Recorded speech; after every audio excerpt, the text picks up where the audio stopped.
Hi, welcome back. I am reviewing books today because I love to read.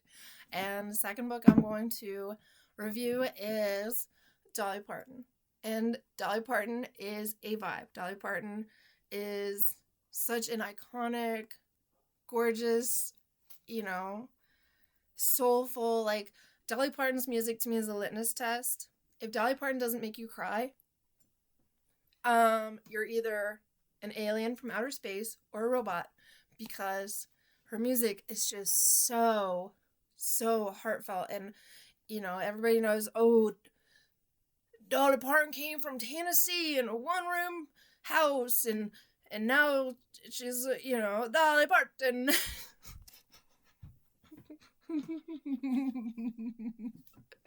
This is on my comedy page, so I am trying to be funny. This book was really tight because it reminded me that, like a lot of people, they they do their like career self and then they do their real self. And she like literally, I'm not gonna say like she perfected the art of like being one person in public and then another person behind doors, but she really has because like her to me it's like her music is so soulful and profound and like just so beautiful. She really just she takes you on a journey, and sometimes you end up in a fit of tears because that that story is just so beautiful and so heartbreaking, and that's real life. Like real people have real life problems, and um just so amazing. And you like as a part of me really wanted to like get to know the woman behind like the tits and the hair because I got me some tits. And I have blonde hair. And so I was like, okay, who's the real Dolly Parton?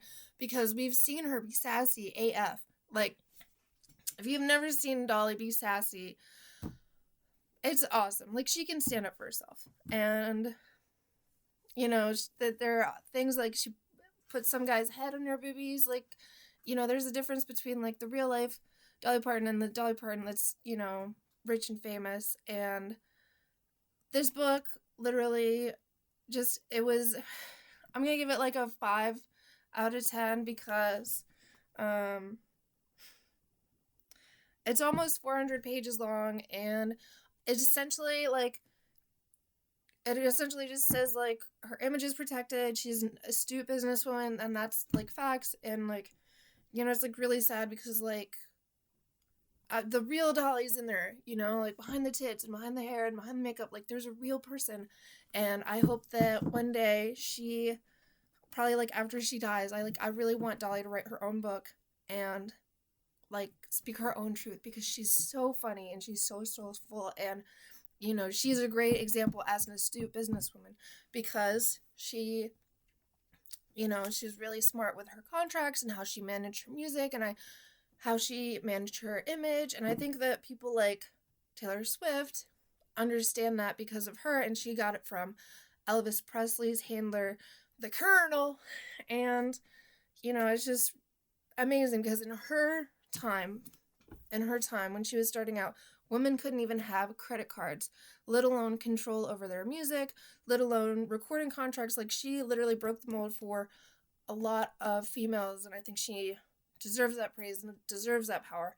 But like I want the meat and potatoes. I want like the like the real Dolly. But Dolly means so much to everybody, so I understand that that's like why her image is so protected, because it's like once you tarnish your reputation, like you can't and I mean I get it, like you shouldn't really be able to get back because like a lot of people that fuck you over, you don't really want to deal with them again, and that's okay.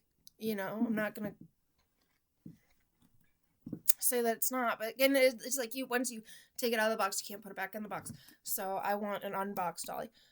This book is great because it like takes interviews from people, and it says like, oh, she like did this record, did this movie. She learned from Sylvester Stallone that Velveeta cheese and macaroni is not real food, it's junk food, which she told me, so now I have to know it. And that was honestly the worst part of the book. Learning from Sylvester Stallone because he told Dolly Parton that Velveeta mac and cheese isn't real food. That is a hill I will die on. Because I love Velveeta mac and cheese. I'm probably going to have it for food. Like, there's only 1,110 calories in it, and they're all so delicious, and that's less than a bag of chips. Less calories than a bag of chips, and so that's why I will die on that hill. Don't take my guns and don't take my Velveeta mac and cheese.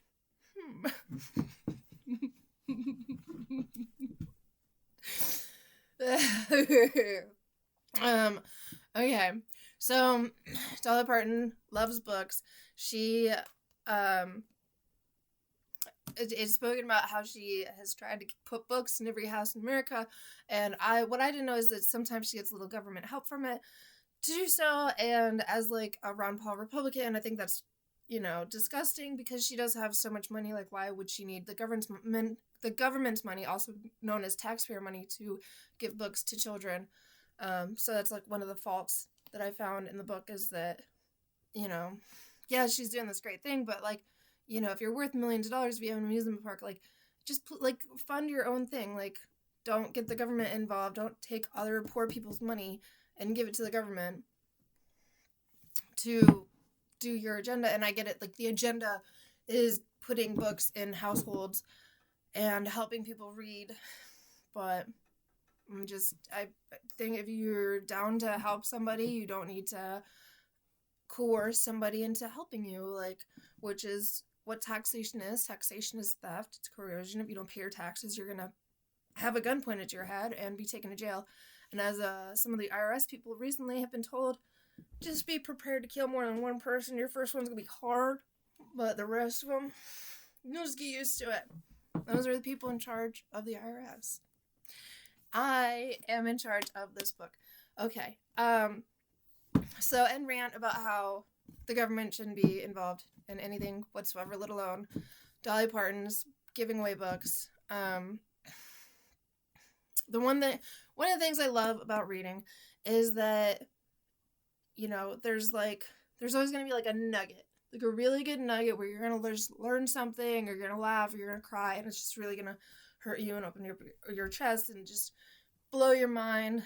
And grateful because this book is almost 400 pages, and it's all just like, I love you, Dolly, and Dolly did this, and Dolly made a record, and Dolly was in, and she was on a TV show, and here's what a celebrity says about her, and I love Dolly.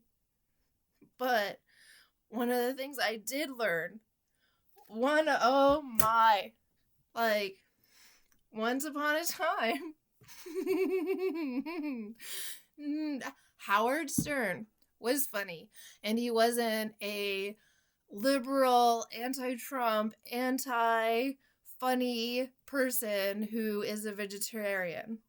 Like, I mean, do what you want. I'm a Ron Paul Republican, but Howard Stern used to be a lot funnier. And one of the things that Howard Stern did was he took Dolly Parton's autobiography and her voice from speaking about her autobiography, and he cut and he pasted it together so that she could say things like this. Got a whole bunch of stuff to play for you, including Dolly Parton's audiobook. Oh, Okay. really? Yeah, that's some book. Yeah. What Check is she it out. writing about? That's how you get it. I'll tell you what. I'll play a little thing of this. This is an audiobook of hers. She's really interesting. Listen to this. God damn, I love nigger cock. Oh, no. That's from her audiobook. Oh, my God. Okay.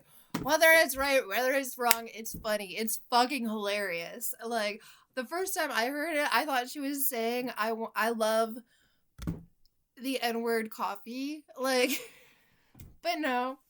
Nope. Howard Stern went there. And there's a lot more to that. But I'm not showing it on YouTube because that's something else entirely. I mean, it gets...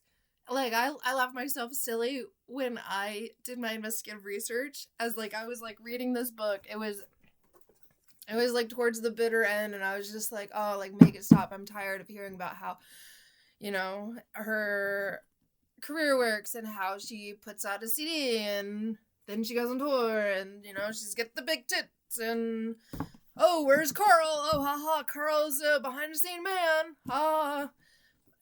That was like truly like that was like the reason for reading this book, honestly. And now I'm not like shaming it. Like if you want to be in the music industry, like I think this is a great book that says like your public persona can be one thing and your private persona can be another, and that's completely okay. And Taylor Swift is like the best at this because we know nothing about Taylor Swift, but her music, same as Dolly Parton, only Dolly Parton makes you cry, makes you laugh, and empowers you. And I'm grateful for Dolly Parton, and I'm kind of grateful for this book, but